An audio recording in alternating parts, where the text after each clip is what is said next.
Welcome to this PowerPoint presentation about the leader participation model of leadership. This is sometimes also referred to as the Vroom-Yetton model, named primarily after Victor Vroom, who was a pioneer in studying leadership. According to this model, leadership is really all about knowing how to make decisions, because that's really, according to this way of thinking, what a manager does. And so what you have to do to be an effective manager is to figure out which style of decision making is best suited for the situation you find yourself in right now. And the key things that you worry about are: under what circumstances should you allow employees to participate in the decision making? And to what extent should the employees be involved in making those decisions? This model proposes that there are essentially 5 different ways in which a manager can make decisions, and these are listed A1, A2, C1, C2, and G2. A1 and A2 are what are called autocratic decision-making styles, because in both of these cases, the leader makes the decision by him or herself without the workers have any direct conscious input. Autocratic style A1 is where the manager just makes the decision based on the information that the manager has at hand at the moment. They don't consult with the employees in any way. They don't seek any new information. Autocratic style A2 is what you do when you go around getting information from your subordinates, but you're being kind of sneaky about it. You're not mentioning the problem to them. You're not telling them specifically what you're about, but you get information from them, but then you still make the decision by yourself. So in both of these cases, the manager is deciding alone, but in one case, they're getting a little bit more information than they had when they started. Decision-making styles C1 and C2 are what are considered consultative styles. In other words, in these cases, the employees are having some input into the decision. In C1, the manager goes around and shares the problem with each subordinate individually. So you have a separate individual conversation with each employee, get input from everybody, and then you make a decision based upon what you've learned from your conversations with everyone. In C2, which is also consultative, you still share the problems with the subordinates, but now you do it with them as a group. And this is a different dynamic because now you've got everybody together and they can talk to each other and there can be arguing and sharing of views. It isn't just a one-on-one thing. But the manager is still sharing the problem with the group, getting input in this group setting, and then after learning whatever there is to learn from that, the manager makes the decision.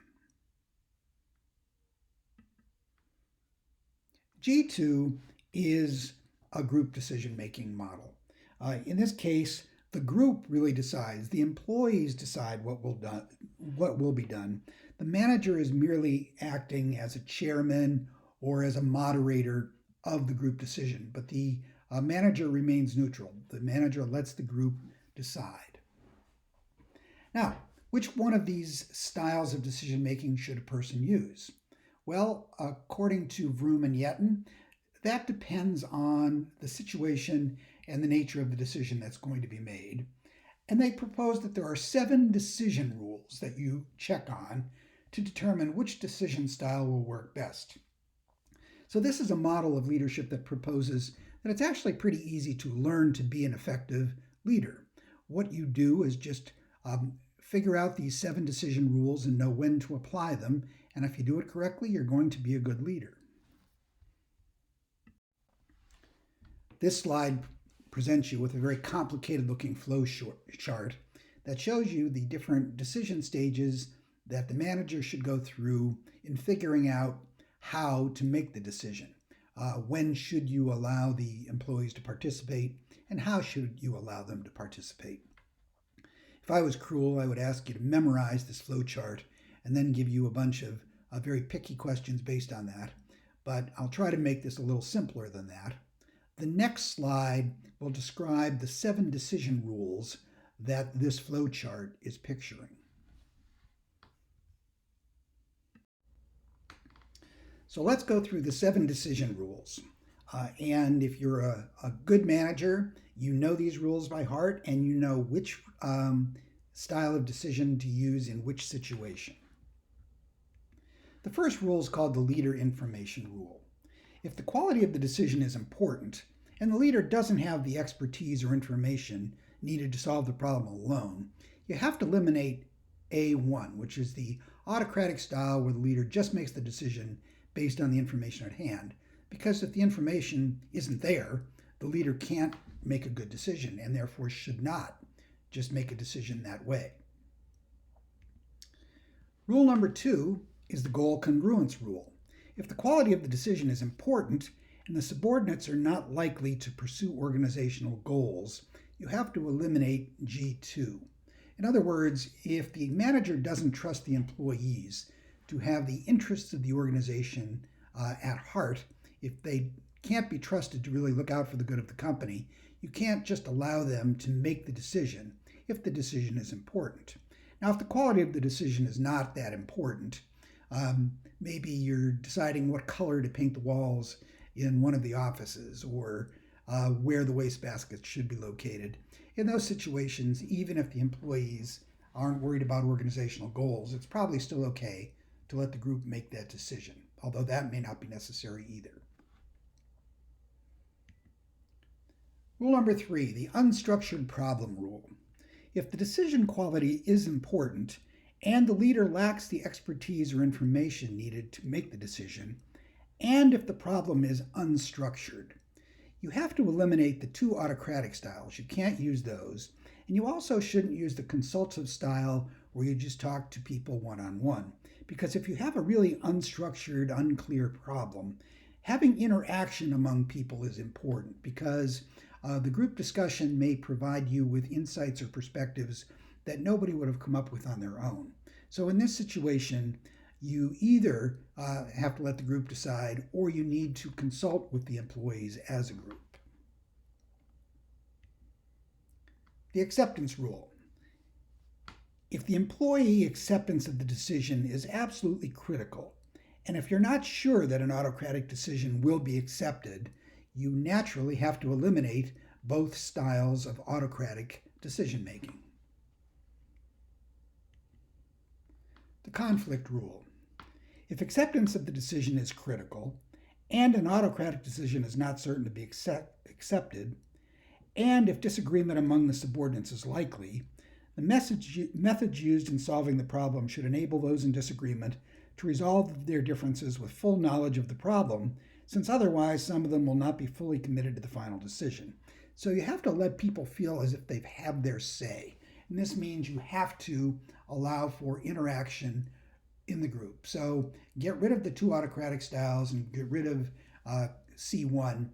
And you either have the group discuss it before the manager makes the decision, or you allow the group to make the decision.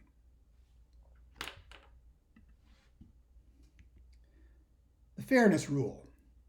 If the decision quality isn't important, so you're having some trivial decision that's being made, but it's critical that the employees accept it for the sake of morale or some other reason, and if it's not certain that an autocratic decision is going to result in acceptance of this decision, you must permit interaction and negotiation, so it's best to let the group decide in this situation.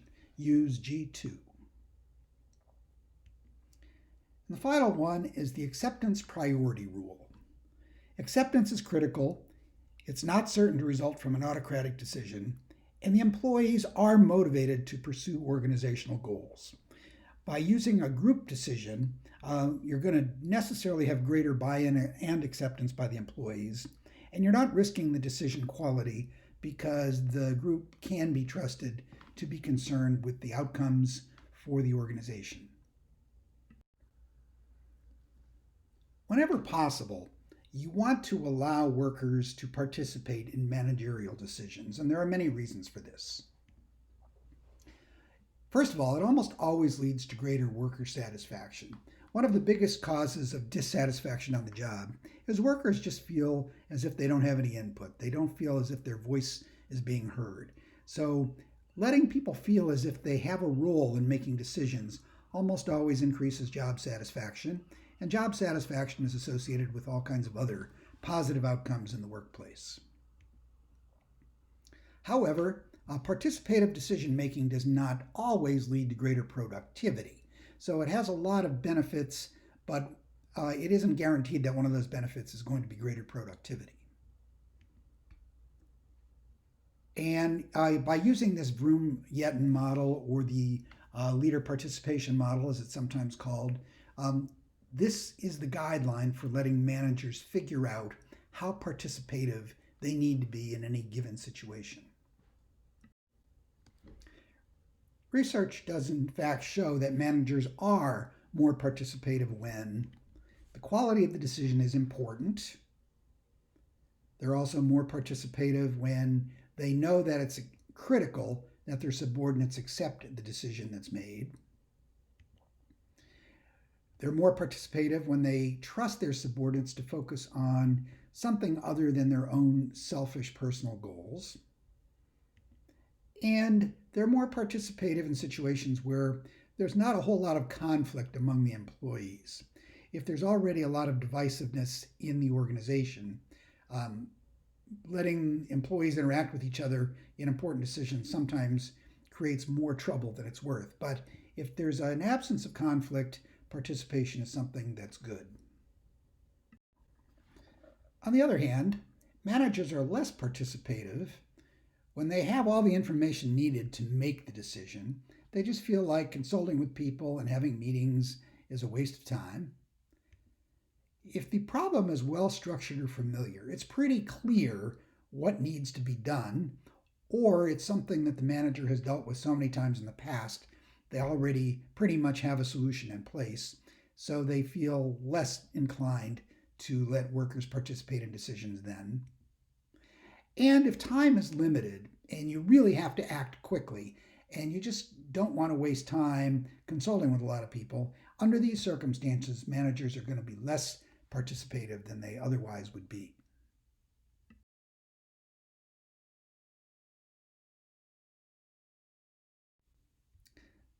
So, to summarize, from this theoretical perspective, being a good manager is all about knowing how to make decisions, when to be participative, and how to be participative in those situations. And because being a good manager is all about knowing how to make decisions, good managers should help their groups avoid the common traps that groups fall into when making decisions. These are things I've talked about in other PowerPoint slides, so I won't rehash them all here. But groupthink is one of the most notorious examples of groups making bad decisions. If you'll recall, groupthink is more likely to happen in situations where you have highly cohesive groups with a very strong and influential leader, and sometimes the group ends up making what afterwards looks like a really stupid decision just because everybody wanted to go along and get along together. They didn't want to disrupt the harmony of the group. They convinced themselves that they're the only ones that have any doubts and that everybody else is on board, and so they keep their mouths shut. And there are a number of symptoms to look out for in groupthink situations. Some of the symptoms of groupthink are as follows. There's an illusion of invulnerability. The group really believes that they're top-notch, that they're good decision makers, that they're smart, that they have all the information they need, and it's unthinkable to them that they could be wrong.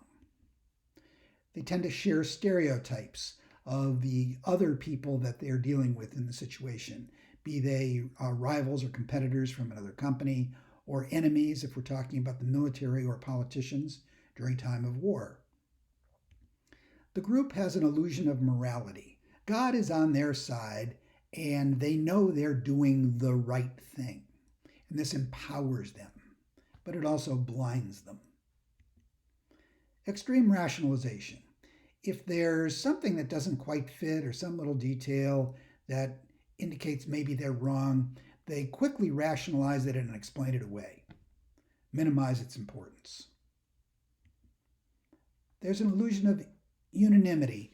Everybody seems to think that they're all on the same page. There's this perception that everybody is in agreement. There are very strong conformity pressures. You feel like you're in some way being a traitor if you question the course of action or bring up doubts about the decision that's taking shape. Contradictory information is ignored or minimized, so you don't want to hear stuff that will cause trouble for this decision you're making.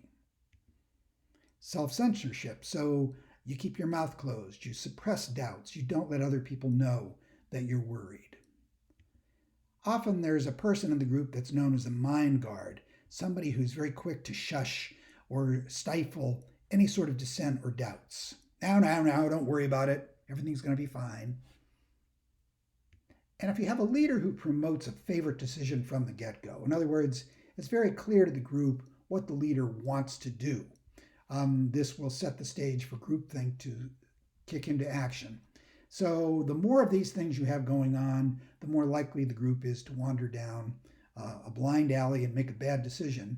And a good manager is one who is aware that groupthink exists and is aware of things that need to be done to prevent it from happening.